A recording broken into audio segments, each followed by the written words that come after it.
You have entered the outlet. Your Tech and Entertainment Connect, where we spotlight blacks in STEM, science, technology, engineering, mathematics, our entrepreneurs, tech and entertainment news, the entertainment industry, behind the scenes and all things in between. Get ready to be enlightened and inspired. Now, your host, DJ Key Touch. Welcome to the Outlet, your Tech and Entertainment Connect, right here on WOL 1450 and 95.9, where information is power. See, the thing about the Outlet that just makes our show so different from other talk shows is we're actually talking about and spotlighting blacks doing big things in this community. It's often seen and often portrayed that our youth aren't doing the right thing. And it's interesting, since I started this show, it's just amazing how many people I've encountered that are here locally in the DMV, young, black, doing incredible things that is not spotlighted.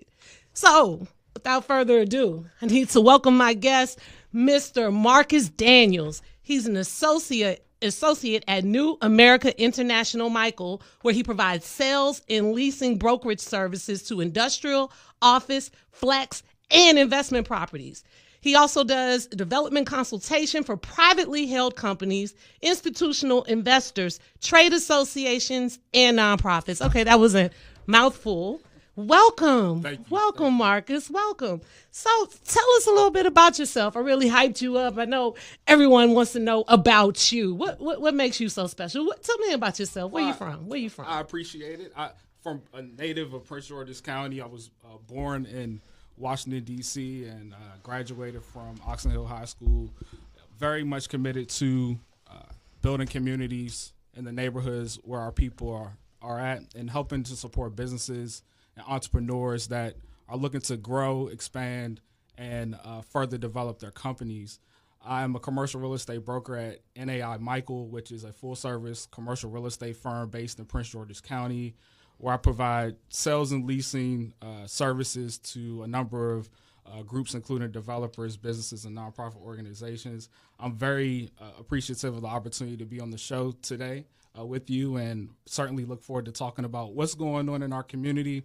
How can people be engaged and get involved in real estate development or commercial real estate, and certainly talk about generational wealth. So I'm really excited. Wow, you just said something real key. Generational wealth, something you can pass on. So let me back up some. How did you get down this path? Tell me your education.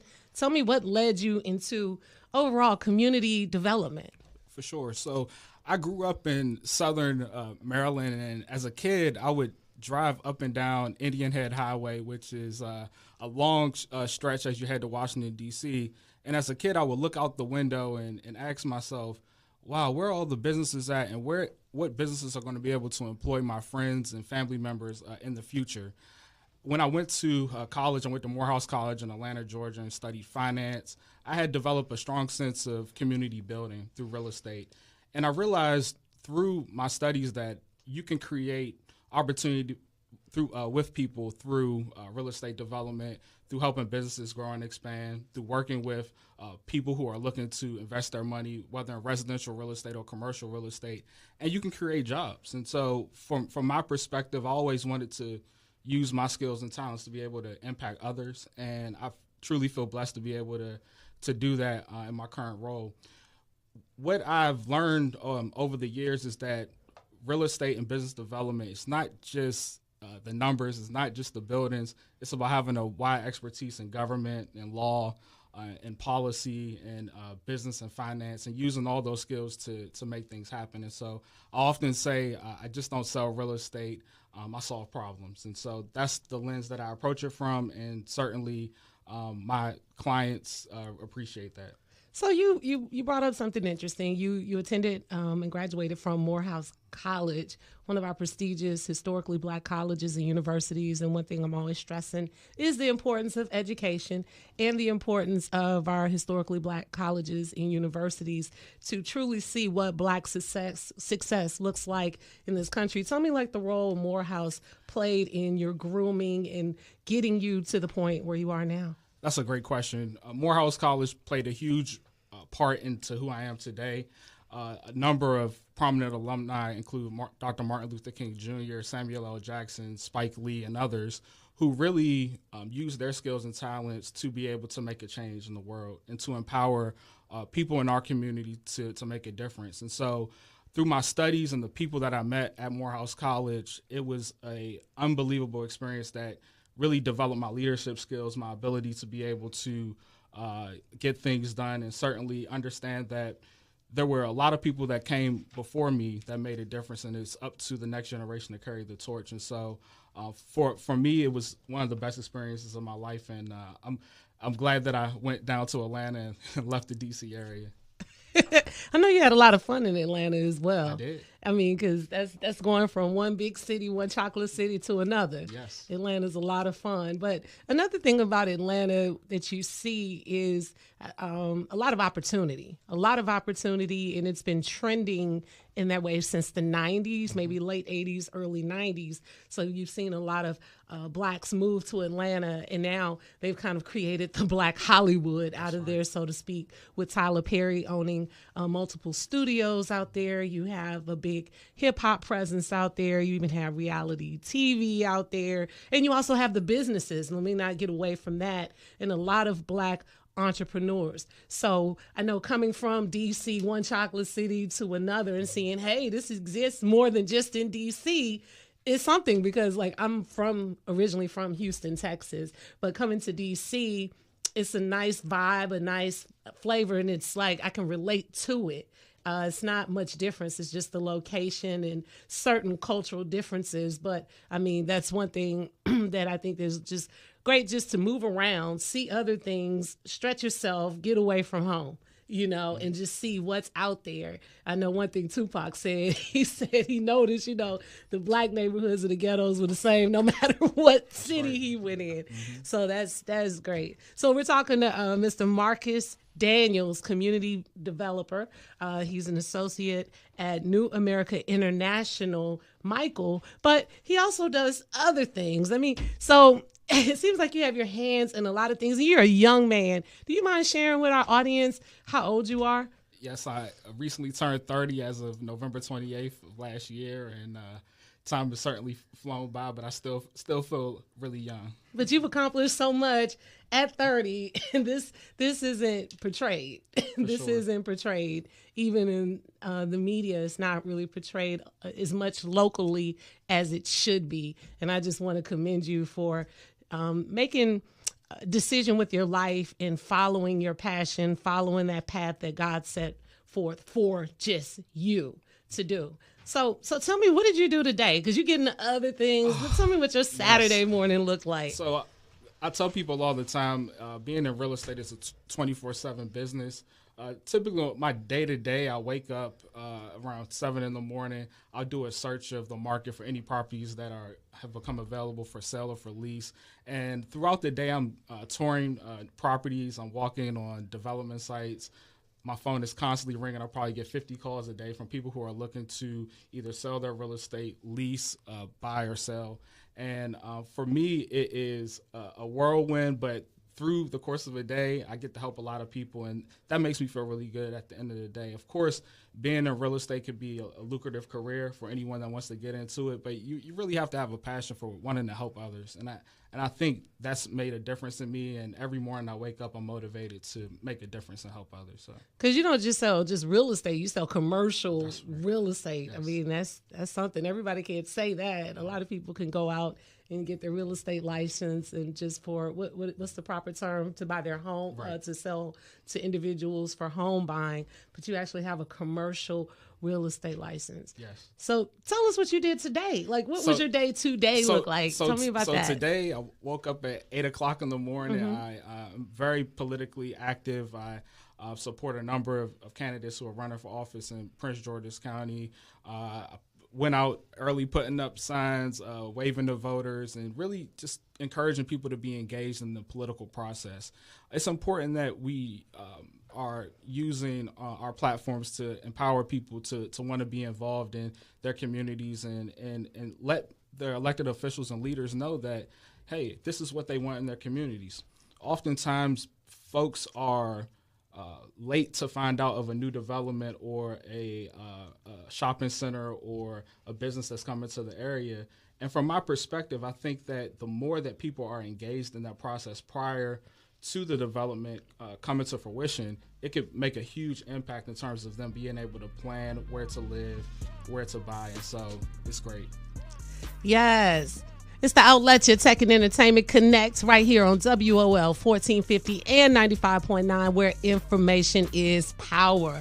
Look, on the other side, we're going to have more talk, more discussion with this young black man, Mr. Marcus Daniels, a community developer.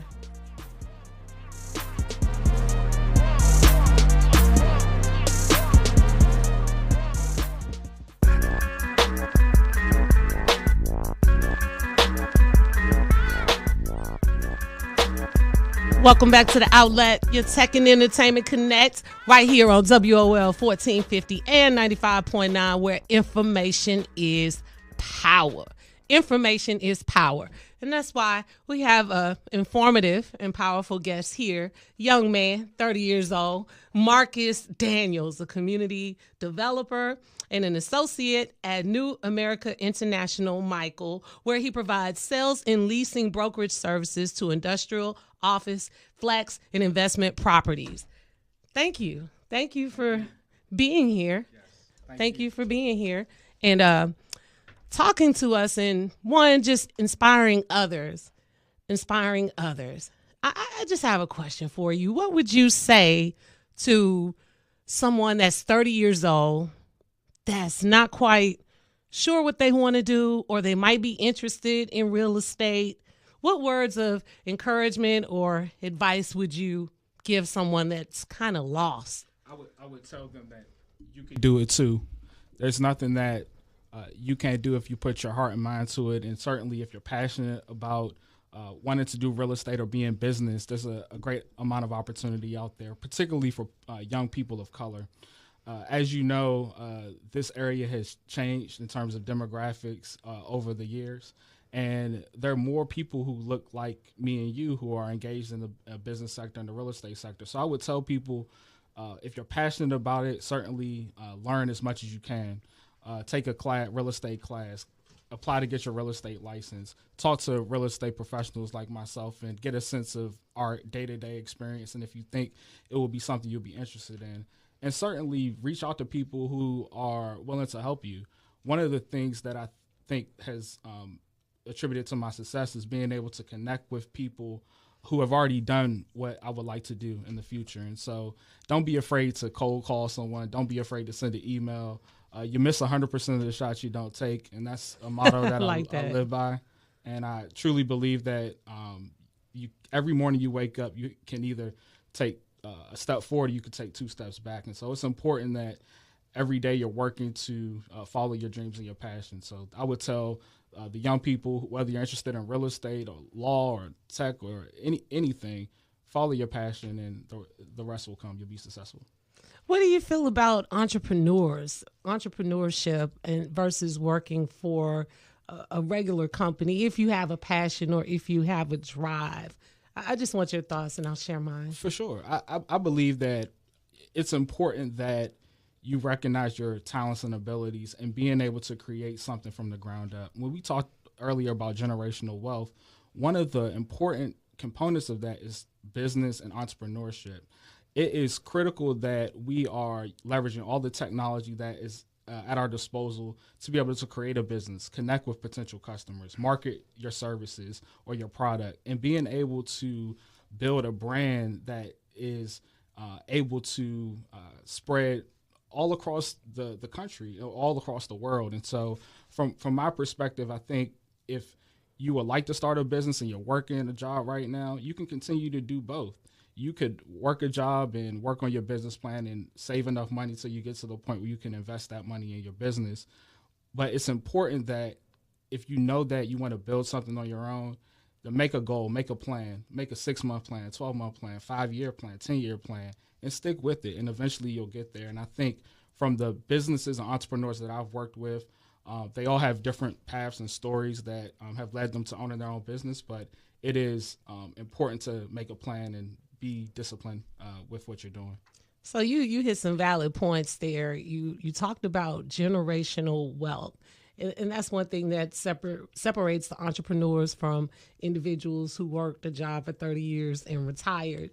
You have that generational wealth. You have a business, an entity you can pass down to the next generation. Right. So there's not an excuse for not being successful. If your kids don't succeed, that's kind of on them. That's right. Look, I've given you this and passed it down. And I think a lot of individuals may be afraid, but it's so much easier now to become an entrepreneur than it was even 10 years ago. Mm-hmm. And the other thing you touched on was tech, STEM fields.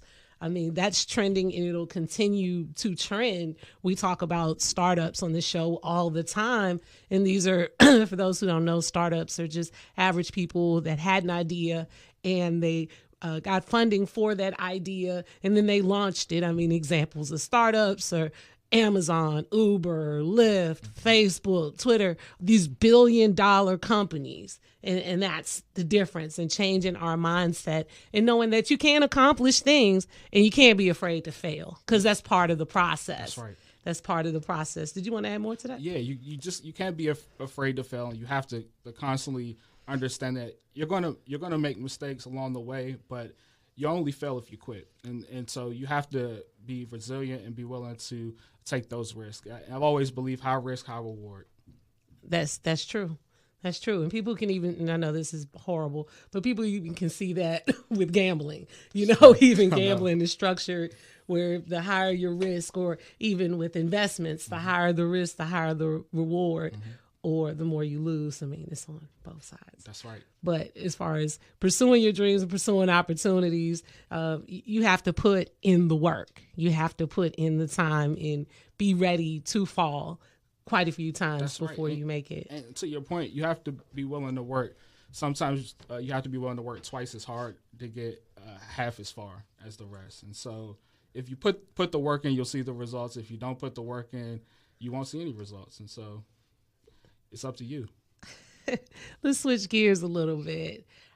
We talked earlier about you being a board member. Tell me about some of the boards that you're members of. For sure. So I serve as a member of the board of directors of Boys and Girls Club of Greater Washington, which is a great organization. We have a number of Boys and Girls Clubs throughout the region. Also a member of the board for United Way, and recently served as a member of the board for Laurel Regional Hospital. And so, like we had talked about before, when you think about community development and building neighborhoods, it's more than just the buildings. It's about making sure that people have access to healthy fruits and vegetables, making sure that there's adequate transportation for people to get to and from work, and also making sure that there's quality schools for our kids to have a great education and head start to life. And so from my perspective, my involvement in the nonprofit community reflects my values and my beliefs, and I felt really fortunate to be able to be involved with those organizations and work with them.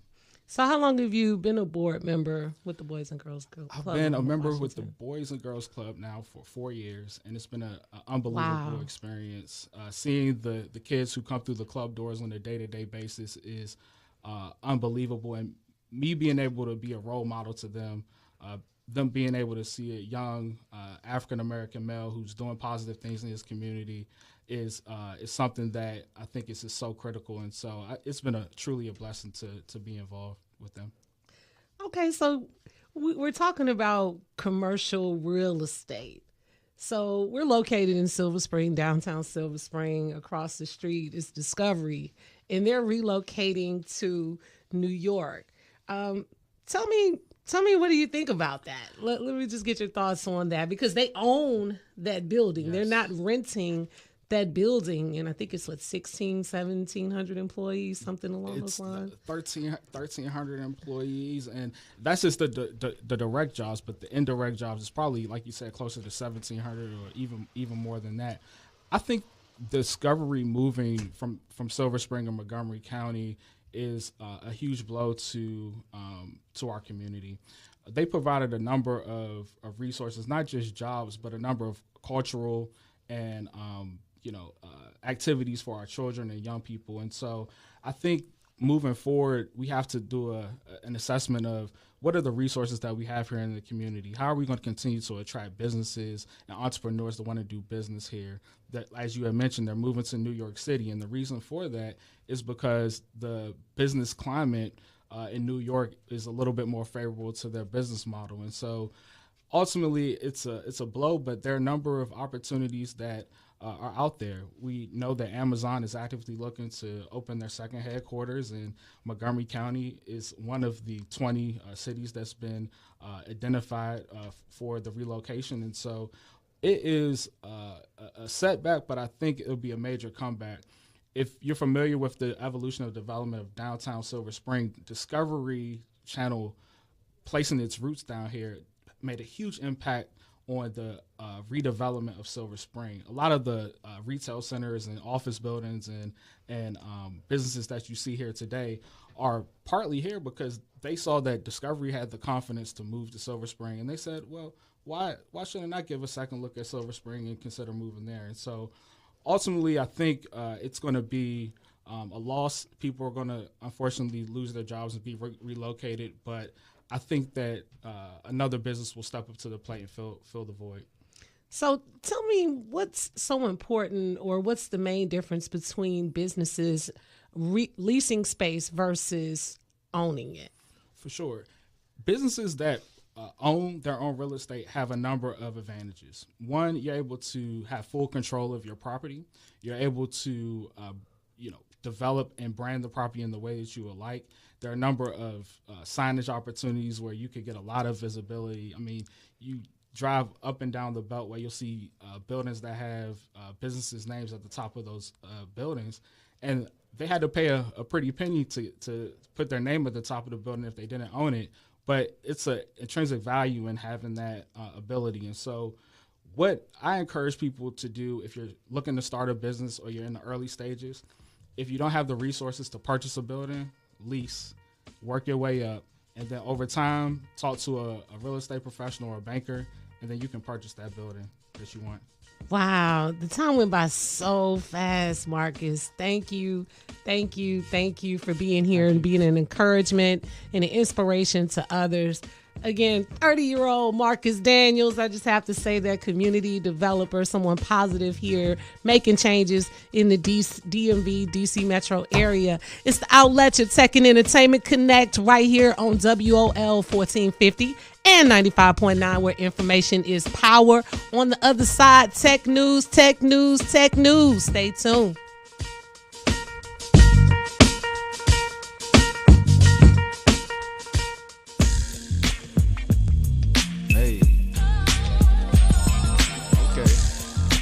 Yes, it's the outlet, your tech and entertainment connect, right here on WOL 1450 and 95.9, where information is power. Look, we have to stay engaged with tech. Tech is the way of the future. This tech news is crazy, ain't it? I mean, let's talk about Netflix.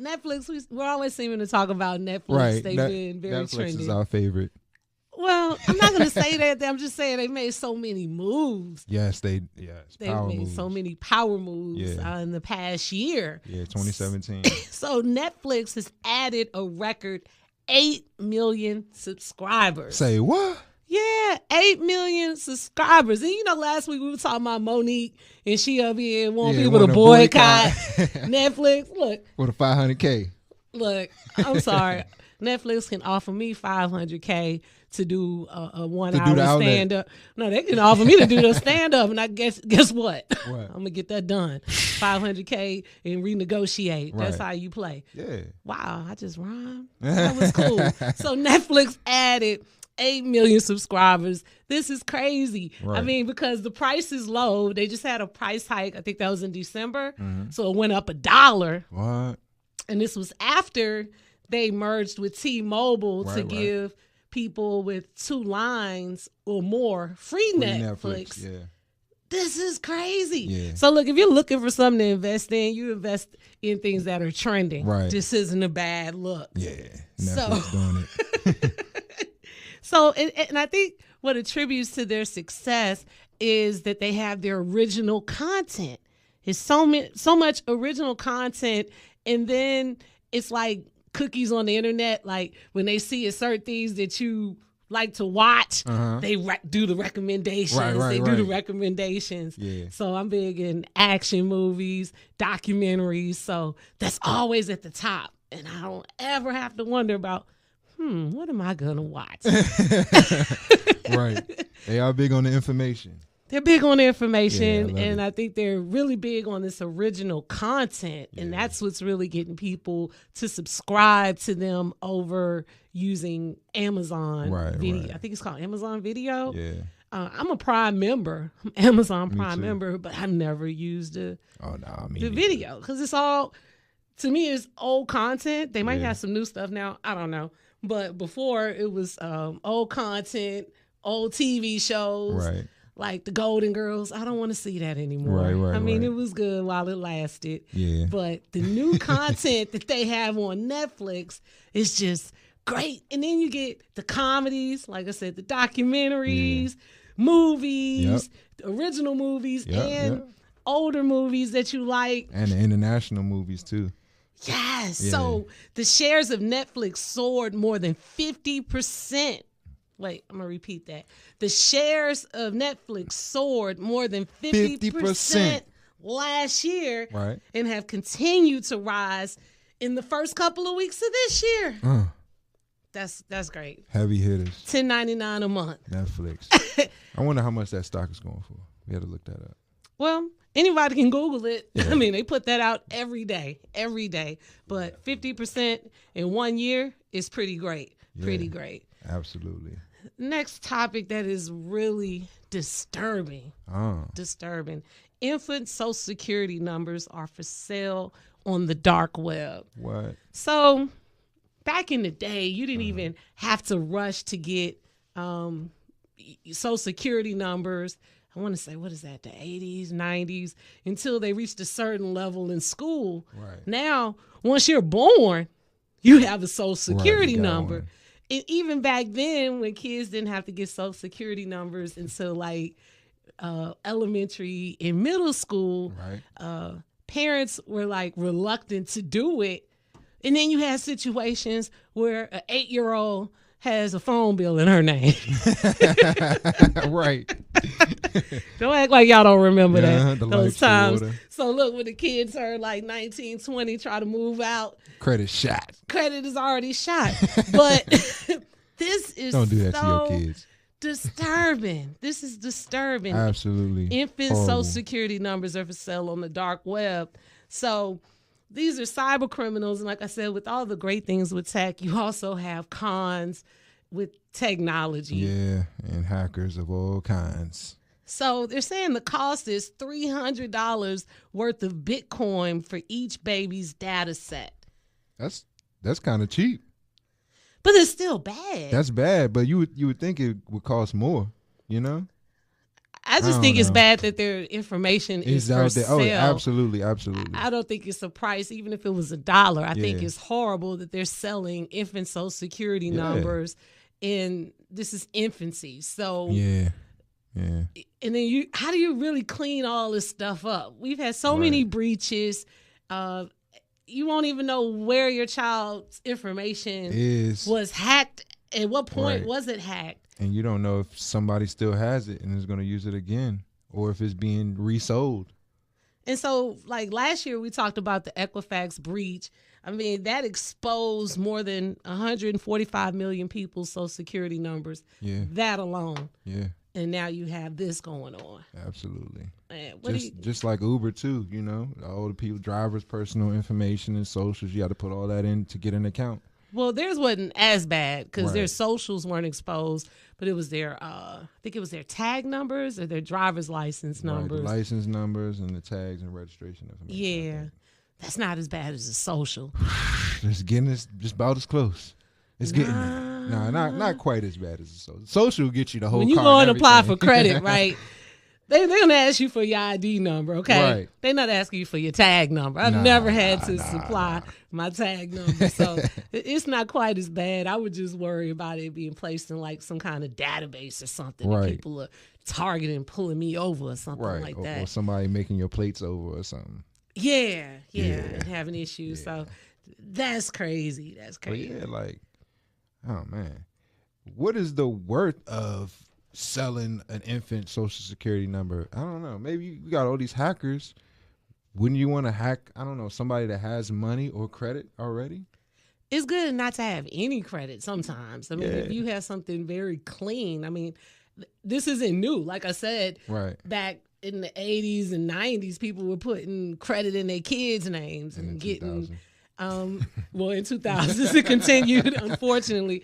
But the difference too at that time, like I said earlier, you didn't have to have a social security number Yeah. until you were a certain age. And I think this was what, early 2000s, maybe late 90s.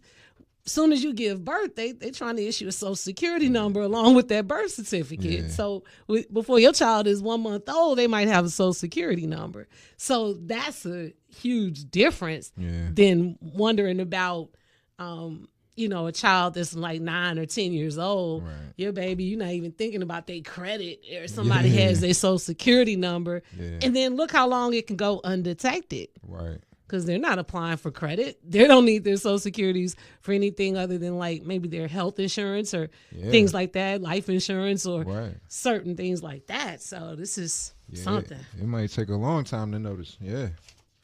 So let's get into gaming. This is a story I found interesting. Nintendo's latest video game devices are made of cardboard. Yeah. I saw that. So Nintendo is going low tech for its newest line of video game accessories.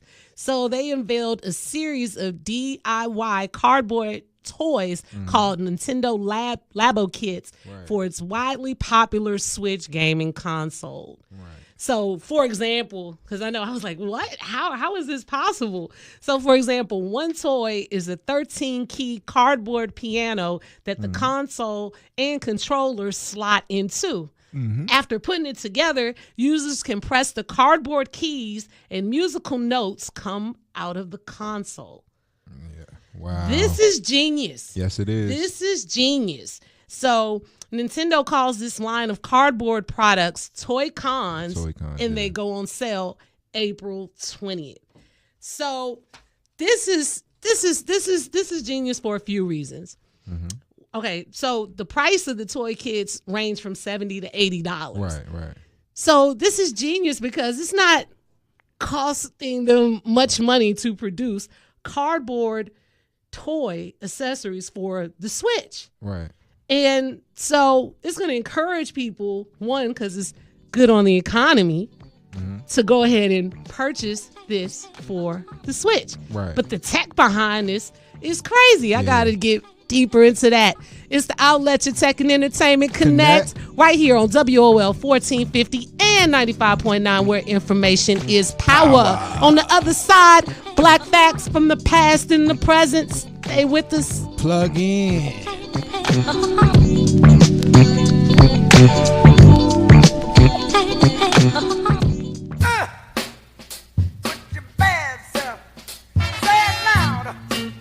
I'm black and I'm proud. I'm black and I'm proud. Look at here. Some people say we got a lot of malice. Some say it's a lot of nerve.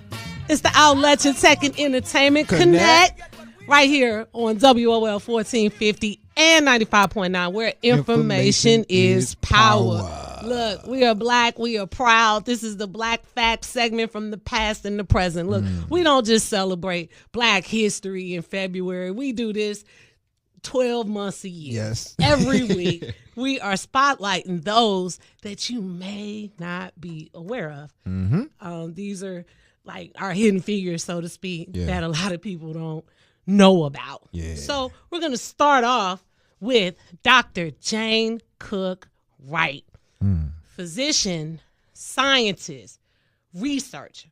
So she was born in Manhattan, New York in 1919 and transcended in 2013. Her father was one of the first African-American graduates of Harvard Medical School, and he set high standards for his daughter. So his name was Dr. Lewis Wright. So he was also the first African-American doctor appointed to a staff position at a municipal hospital in New York City.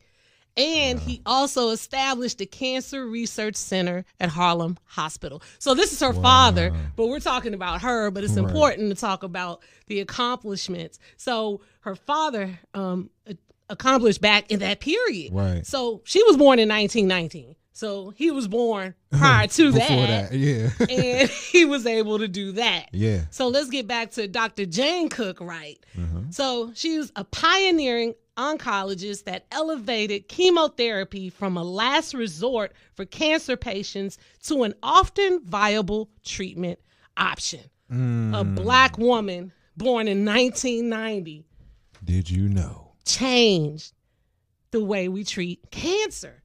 Wow. And what is just so amazing about this is she actually, her and her father, they use nitrogen mustard agents to treat cancer. So if you recall, nitrogen mustard gas was used in World War I and killed thousands. They found a way to utilize this, and that's why chemotherapy is so hard on the body, it's so taxing. But they found a way to use this to treat cancer. Wow. So for anyone out there that does not know about these people that have made these waves for us in the U.S., please know you can't believe the hype. You can't believe what they try to tell you about us. We've always been educated and we've always been problem solvers. And unfortunately, this is hidden history. Yes, it is. And like I always say, it's so important we know our racial history in the U.S. since most of us are disconnected from our ancestral history due to slavery. Yeah, yeah. So this is interesting. What This is excited you amazing. about this? What excited me? Well, first off, the Harvard Medical. Well, that's powerful right there. Before the 1900s, that's like, that's crazy. That's big. And then what is interesting to me is that how many of us as African Americans are impacted or affected by cancer and chemotherapy, that probably most of us go a whole lifetime and don't even know that it's a Black woman that created the treatment for these things and that's keeping our loved ones alive. Yes. Yeah. Yes. So when they use this technique of using the nitrogen mustard agents to treat cancer, it led to remissions in patients with sarcoma, Hodgkin's disease, leukemia, and lymphoma. Wow. Prior to these, treatments for these were seen as incurable. Like these diseases, if you had it, it was a death wish. You were not going to survive it. Again, Dr. Jane Cook Wright and her father, Dr. Lewis Wright, who paved the way. He was one of the first graduates from Harvard, Black graduates from Harvard Medical School. Yeah. Game changers. So Life changers. Look this up. I mean, because it's too much to cover all of her accomplishments. But please look that up. So the next one we're going to talk about is Kimberly Bryant. So Kimberly Bryant is an African-American electrical engineering who worked in biotechnology down in Silicon Valley. So she worked like for Merck and a couple of other companies. So in 2011, so this is the present Black fact we're talking about. 2011, she founded Black Girls Code, a training course that teaches basic programming concepts to Black girls who are underrepresented in the technology careers. In 2013, she was listed as one of the 25 most influential African Americans in technology by Business Insider. This Wow. is something. So what do you think about her? Well, for one, I had no idea. I knew about Black Girls Code and she created that, but I had no idea that she was an electrical engineer. I'm an electrical engineer. Yeah, but I mean, what's more important about this is her story. Yeah. Her story. So she worked down in Silicon Valley. She worked for a lot of these tech companies, and she often felt like she was the only Black there, the only female there. Right. So what led her to Black Girls Code was her daughter started getting an interest in science, and she didn't want her daughter to feel isolated in the field as she did. So this led her to do Black Girls Code. And what is just cool about Black Girls Code? It's for Black girls. And they say scientifically that by middle school, girls are no longer interested. I think 8th grade, they're no longer interested in the sciences. So she tries to target them prior to that before that interest is lost. And it was so funny. She had a particular age group. I don't recall, but it was like maybe 10 to 13 or something. But the little sisters of the sisters who were participating, they wanted to attend, so she had to open it up to them all. And the other cool thing about Black Girls Code is, one, they actually have a Black Girls Code here in D.C. Right, yeah. 2, it's all volunteers that are teaching these classes. And the volunteers range from, you know, any nationality that wants to be a part of this effort. So one thing this is showing me is that other races are aware of the issues and the oppression that Blacks still go through even after the Civil Rights Act of 1964, even after we've been freed as slaves. Absolutely. They're aware of it and they want to help. And she hasn't had an issue getting help and sprouting chapters all over the country. She even has interest overseas. I think she has something going on in Africa. Wow. Black Girls Code. Black Girls Code. So one thing I always like to say is, if you have a child, a nephew, cousin, a godson, goddaughter, whatever, that's showing some type of interest in the STEM fields. If you have somebody who's always taking something apart and you fussing at them because you scared they're going to electrocute themselves or shock themselves, Yeah. please get them involved in the STEM activities, Yeah. because there's a high interest there. Yeah. A lot of parents complain about their kids gaming. Put them in classes where they can create some things with gaming, because they probably have an interest in that. And we're always counted in as a people, as the consumers, but not as the producers. Absolutely. So when you have different perspectives creating, you get different products. Yeah. Even it's the difference between a Black man's perspective or approach to solving a problem than a Black woman.